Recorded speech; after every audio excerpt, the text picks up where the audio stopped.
Welcome to Alaska Weather, a production of Alaska Public Media and the National Weather Service, Alaska Region. Produced and broadcast daily from the studios of KAKM, Alaska Weather provides complete forecasts, public, marine, and aviation for all of Alaska. Alaska Weather is made possible by the following sponsors.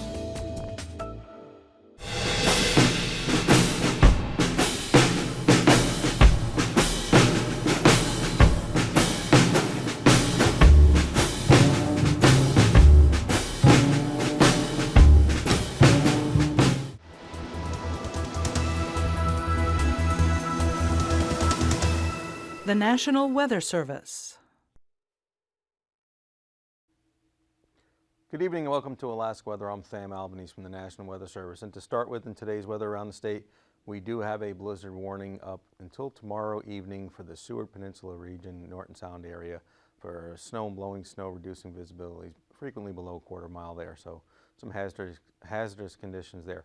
We also have a snow advisory still in effect in the Middle Tanana Valley, that Fairbanks area. Expecting storm totals of upwards of 8 inches in that area, another few inches into the evening hours before that advisory expires. And let's take a look at our satellite imagery and see what's going on around the state today.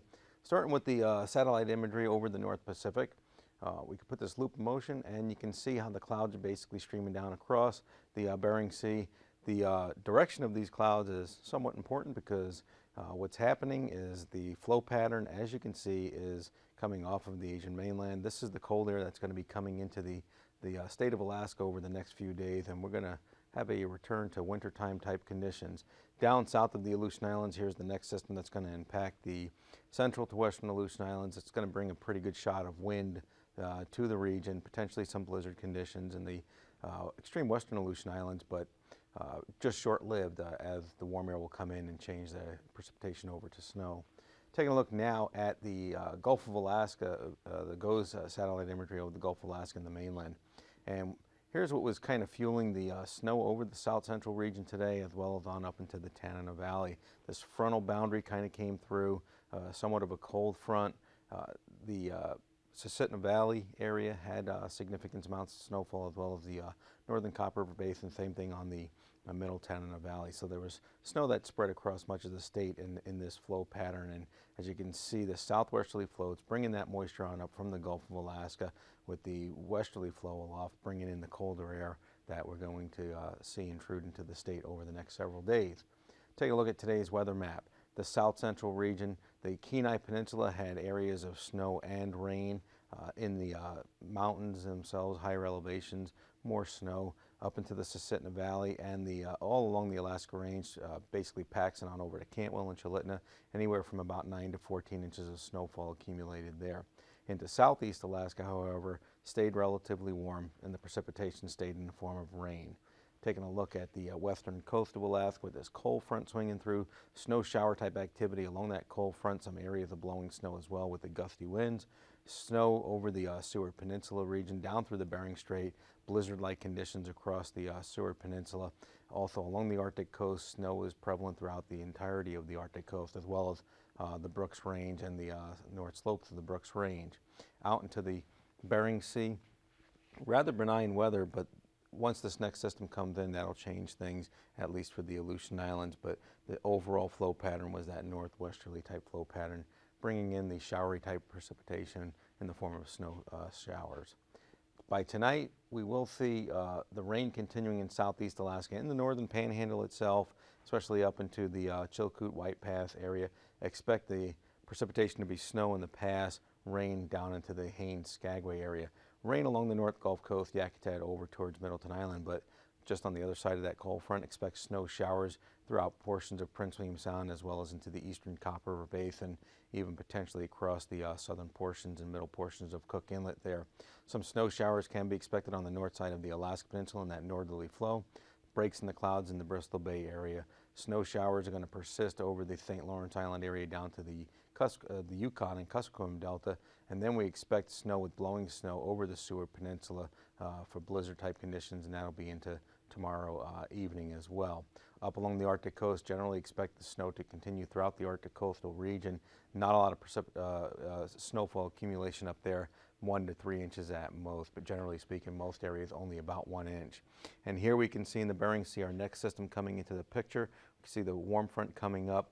Not expecting anything tonight across the Aleutian Islands except to see the wind starting to increase there. Taking a look now at the forecast for Sunday. Southeast Alaska, rain in the southern panhandle, mixture of rain and snow as you get further to the north, and then in the Haines Skagway area and up into the pass there, snow showers in the path, rain and snow showers at the sea level elevations. Rain along the North Gulf Coast, some isolated snow showers in portions of Prince William Sound and the eastern Copper River Basin. Expect some snow showers along the Aleutian Mountains and the Alaska Range, at least on the west side of them. Snow showers swinging down through, again, through the Yukon-Kuskokwim Delta region out into the eastern Bering Sea. Snow showers throughout much of the interior. Snow showers up into the St. Lawrence Island area with snow and blowing snow persisting across the Seward Peninsula region, and some snow basically along the Brooks Range to the eastern Arctic coastal areas is what you can anticipate.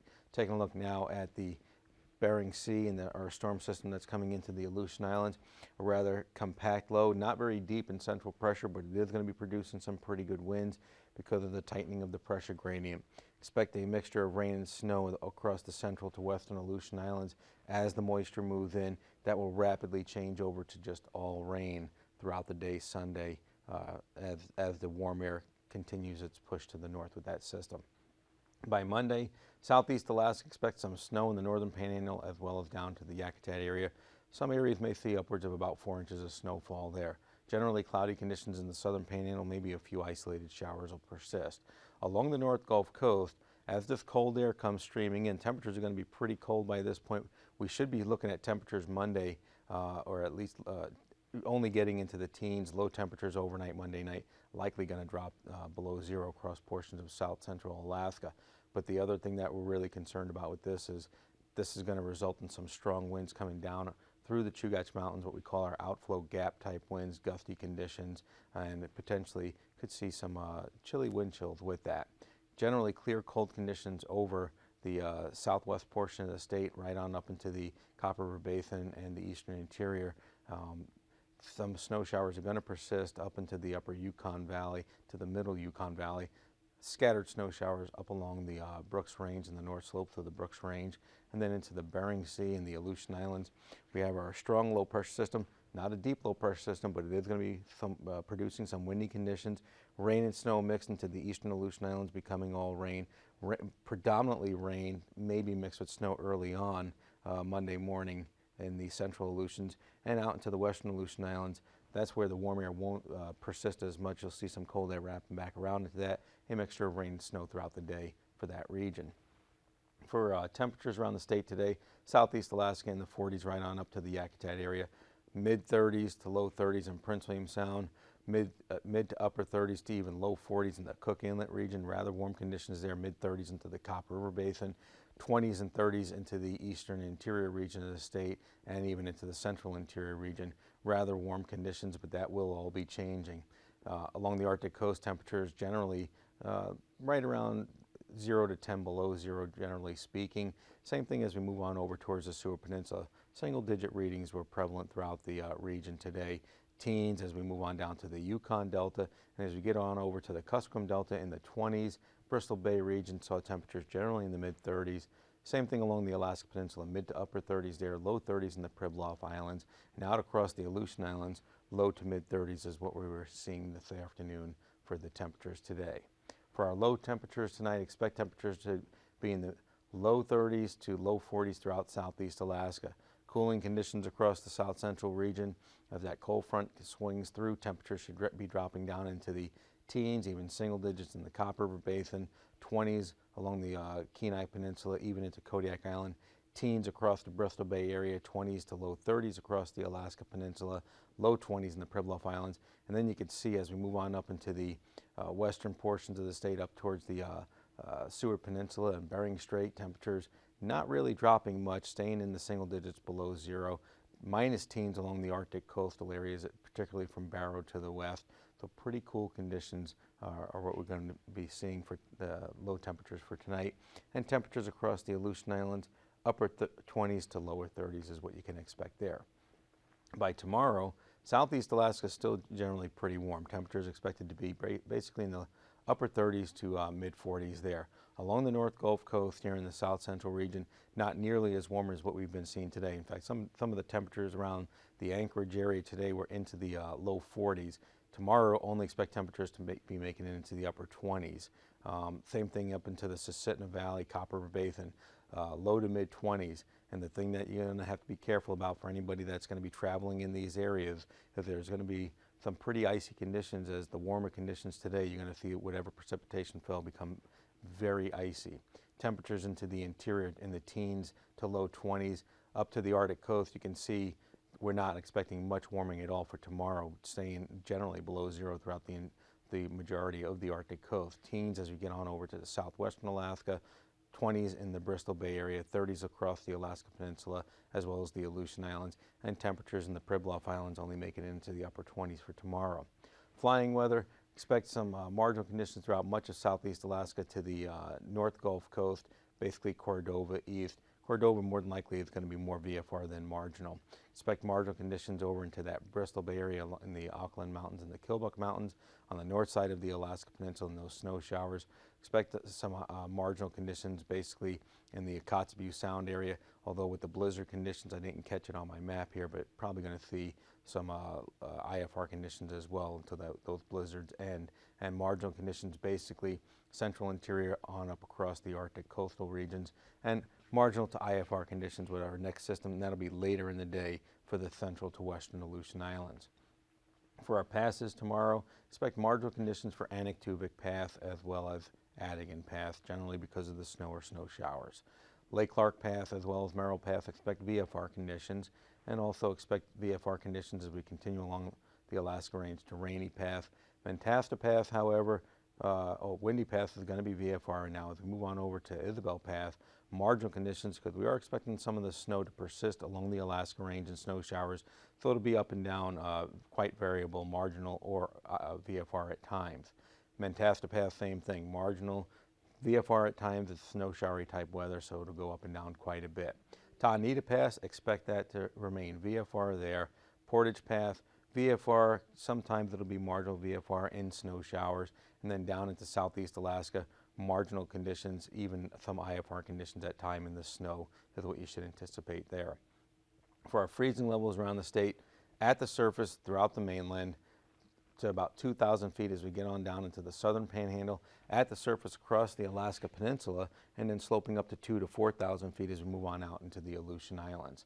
For icing tomorrow, expect some widespread moderate mixed icing from your freezing level to about 14,000 feet over the central to western Aleutian Islands, with that system coming up, and that'll be later in the day. And then also expect some isolated moderate rime icing along the Brooks Range from the freezing level to 10,000 feet. Southeast Alaska, isolated to widespread moderate mixed icing basically throughout the entirety of the panhandle from the freezing level to 16,000 feet. Taking a look now at our jet stream for tomorrow. Expect the jet stream to be coming off of the Kamchatka Peninsula at about 85 knots, 90 knots as we get on down south of the western Aleutian Islands, accelerating to 125 knots as the jet stream basically comes across western Alaska. And then this is going to pull down to about 90 knots as it comes into the Gulf of Alaska. This is going to be bringing that cold air down, and then 90 knot jet to 95 knots coming across southeast Alaska into North America. Moving on down to the 9,000 foot level, basically some windy conditions can be expected in southeast Alaska in this westerly flow. 35 to 45 knot winds over the southern to central panhandle, not nearly as strong as you move to the north to about 25 knots. Expect winds across the Bristol Bay to Kodiak Island to be about 55 knots, so kind of a low-level jet there. 30 to 40 knot winds across southwestern Alaska into the south central region. Very light winds as you move on up into the interior south of the Brooks Range, with about 25 knot winds just north of the Arctic coast. 35 knot winds dropping down to 25 knots over the eastern to central Bering Sea, and then around our low pressure system that's coming up into the Aleutian Islands, about 45 to 50 knot winds wrapped around that low pressure system, pretty small compact low with some very windy conditions right around it. Taking a look now at the 3,000 foot level, Not nearly as windy at this level for southeast Alaska, about 25 knots in the southern half of the Panhandle. Lighter winds as we move on up towards the northern Panhandle. Generally light winds along the North Gulf Coast, but then we could see this swath of winds, about 25 to 35 knot winds across the Yukon-Kuskokwim Delta and the Barren Islands, Kodiak Island area into the Gulf of Alaska. Light winds as you move on up into the interior along the Alaska Range into the eastern Brooks Range, 10 to 15 knots there. About 25 knot winds coming down into the Arctic coastal region. 25 to 35 knot winds over the northern Bering Sea, 20 knot winds coming in across the Alaska Peninsula. And then we have our strong winds associated with a low pressure system coming into the central to western Aleutian Islands, about 50 to 60 knot winds right around the low pressure system itself, 35 to 45 knots as you get a little bit further out. And then of course in between this low pressure system and the flow over the top of the ridge here, generally light winds across the majority of the Bering Sea. Now we'll take a look at our turbulence for tomorrow and expect some isolated moderate turbulence below 4,000 feet with occasional moderate turbulence below 2,500 feet. Basically across the mountains, the Aleutian Mountains and the Kodiak Island area throughout the day, below 2,500 feet there. Some isolated moderate turbulence below 4,000 feet over the Auckland Mountains, and also isolated moderate below 4,000 feet with occasional moderate below 2,500 feet over the central to western Aleutian Islands. That wraps up this portion of the show. Enjoy the segment. Come back for the marine forecast. The quake has generated sea waves up to 30 to 35 feet. The 1964 earthquake and tsunamis all but destroyed 5 of Alaska's 7 largest communities. 106 of the quake's 115 fatalities were caused by tsunamis. Huge wave. It was water, lumber, and debris just coming down like it was just going to engulf me. The largest tsunami that hit Seward came from Prince William Sound. But much like Lituya Bay, landslides in Seward kicked up monster waves at the shoreline that rolled out in all directions with little warning. Oh my God, here are the oil. These are the fuel tanks of Standard yes. Oil that were burning. Yes. And they tipped over. Yes. And the tracks actually went clear down through here, but you see this all fell in and then just dropped the tracks right in the water. Brothers John and Bob Eads were building a dock a mile or so south of Seward when the ground started shaking. This is where we were, though, when the wave came down on us. We were right on the beach there at Lowell Point when we heard these. It sounded to me like drums, big drums beating, way off in the mountains. And all at once the ground we were standing on was just rolling up and down. They say it went up and down 8 feet. Then that triggered this wave that came down on top of it. And see, that ground shook for 5 minutes like that. And this came down on us within the next 2 minutes. We knew waves out at sea travel about 15, 18 miles an hour. We didn't realize this baby was going 100 miles an hour. We seen the wave, we got in the car, my brother-in-law and I, and of course the road we had was only about 2 blocks long. We got up to 60 miles an hour in 2 blocks. And Mac, he was in the pickup, in the 4x4 3/4 ton pickup, military. When the wave hooked us, then we went with it into the trees. Then there was a 45-foot boat came down on top of us. I never went 20 feet where that wave hit me right in the back and just started going me end over end like this. I didn't even know which way was up, and everything went black because that water was all mud, you know, you couldn't see anything. We had a huge stack of timbers there that we were using to build this marine railway that we were building. They were 12 by 12 timbers, 20 feet long, and each one of them weighed about 1,000 pounds. There was a huge stack of them, and they were going right with me. And they were just hammering that pickup to a pulp now. And I knew if I ever got out of it, I would never survive one of those blows with one of those timbers. I finally had to come up for air, but this happens in seconds, you know. I mean, I traveled 900 feet, but you know, when you're going 50 miles an hour, you can go 900 feet in just a few seconds. Oh, sure. Whenever I got out of that pickup, these timbers were still around this pickup, just terrible. And one of them hit me right full length, the whole side of me here, from my ankle clear to my shoulder, hit me lengthways. It's a good thing it hit me that way or it would have killed me. It would have hit me endways. But it hit me full length, turned me black and blue full length too. But it also crippled my leg where I couldn't walk. We thought it was a sea lion grunting. We couldn't figure out what happened to him. We heard him grunting down there, so my brother-in-law went down there, and he was on the road, hanging on to an alder bush there to keep him getting washed back in the bay. He was almost drowned. Besides, I'd ingested quite a bit of water in my lungs and my stomach, and I had heavy clothes on. I was full of sand.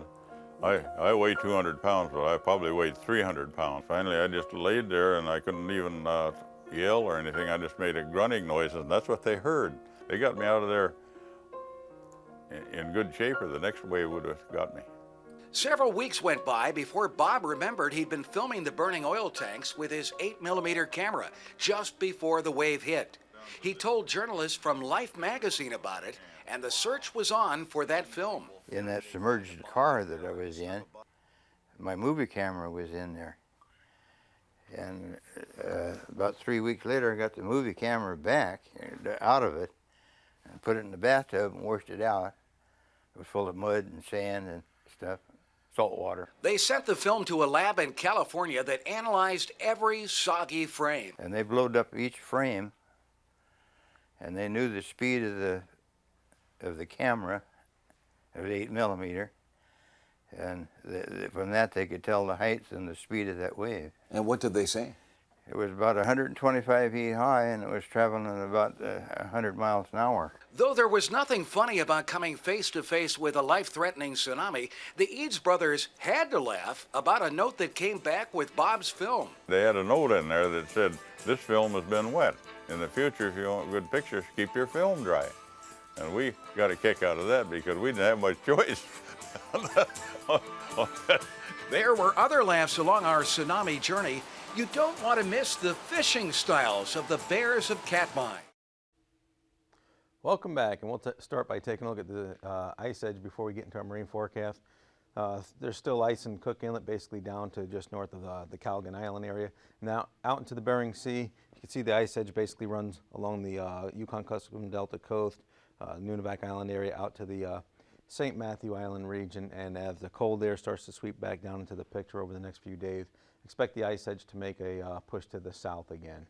Taking a look now at the forecast for southeast Alaska on Sunday. Expect south to southeast winds 20 to 25 knots in the inside waters right on up to Lynn Canal and Glacier Bay. In the outside waters, west to southwest winds about 20 to 25 knots along the entirety of the outer coastal waters of the Panhandle. Taking a look at the area for Monday. Kind of variable winds, 15 knots or so down in the southern Panhandle. Southwest winds about 20 knots in the central Panhandle. And then we're going to see those gap outflow winds developing in the Lynn Canal and Glacier Bay area. Expect north winds to about 25 knots. In the outside waters, expect winds out of the west, 30 knots from Yakutat south down to the just off the coast of Sitka, with lighter winds off the coast of the Craig Ketchikan area of about 15 knots. For the south central region on Sunday, expect your winds to be out of the west-northwest across the entire region. Gale force winds in Prince William Sound and the North Gulf Coast. And Prince William Sound will be late in the day. Most of the day, you're going to see winds about 20 to 25 knots, but by the evening, it's going to ramp up to gale force winds and stronger winds out of bays and passes as this north and northwest wind flow picks up. Northwest winds across Cook Inlet, 15 knots in the northern inlet, 35 knots over the southern inlet. Northwest winds about 40 to 50 knots in the Barren Island region and the Augustine area, and west winds 30 to 35 knots across the Kodiak Island waters. Taking a look at the area for Monday, expect your winds to drop off a little bit, about 25 to 30 knots out of Prince William Sound and along the North Gulf Coast here, although in Prince William Sound, there's still going to be some pretty strong gap winds, particularly in that out of the Valdez Narrows, any of those northerly, northwesterly orientated bays and passes. Very strong gusty winds, about 40 knots. North winds 15 to 25 knots down through Cook Inlet. Northwest winds about 45 knots across the Barren Islands and 30 to 35 knot northwesterlies across Kodiak Island. For the Alaska Peninsula on Sunday, expect your winds to be out of northwest across the entire region, about 30 to 35 knots. By Monday, winds are going to become more north to northeast from Bristol Bay over to the western Alaska Peninsula, about 20 to 25 knots. Still expecting northwesterly winds south of the eastern Alaska Peninsula around 30 knots. Taking a look at the Aleutian Islands for Sunday, expect your winds to be out of the east and northeast over the eastern to central Aleutian Islands, about 25 to 35 knots. As we move on out to the western Aleutian Islands, expect your winds to be out of the northeast, about 50 knots, basically from just west of Adak on out to Shemya. And then by Monday, we're expecting the winds to still be pretty vigorous over the eastern Aleutian Islands, out of the basically east to northeast, about 30 to 35 knots, although southeast, south of Nikolsky. Northeasterly winds 35 knots across that Atka area, and northeasterly winds about 40 to 45 knots over the western Aleutian Islands. For the Bering Sea coastal waters, expect northwest winds about 25 to 35 knots across the entire region on Sunday. On Monday, winds drop off a bit. Still going to be generally northwest and northerly, about 15 to 20 knots. Northeast winds over the Pribilof Islands, about 25 knots. For the Arctic coastal waters, expect your winds to be about 30 knots outside of Kotzebue Sound, 15 to 20 knots as we move on up towards Barrow, out of the north and northwest. And then northwest winds 15 to 20 knots over the eastern Arctic coastal waters. For Monday, expect your winds to be out of the north-northwest 15 to 20 knots outside of Kotzebue Sound up to Cape Lisburn, northwest 15 knots from Point Lay on over to Barrow, and west winds 20 to 30 knots over the eastern Arctic coastal waters. Taking a look at the forecast again for tonight, we do have that blizzard warning in effect over the Seward Peninsula region in that Norton Sound area for snow and blowing snow. Very poor visibilities there. Snow is going to continue in the Middle Tanana Valley. Storm total accumulations near about 8 inches. Some snow showers persisting along the North Gulf Coast into the eastern Copper River Basin. Snow up into the Chilkoot White Pass area with rain throughout the majority of southeast Alaska. And then we have that next system moving on in just south of the Aleutian Islands. It's going to increase your winds, going to bring some rain into the picture and mixed with snow at times. We're out of time for the show this evening. Thank you for watching and have a good evening. These forecasts are to be used for planning purposes only. Call 1-800-WX Brief for a formal pre-flight briefing. Always file a flight plan before you go flying. The U.S. Coast Guard Auxiliary urges you to leave a float plan with a friend or the harbor master before you go boating. Alaska Weather is made possible by the following sponsors.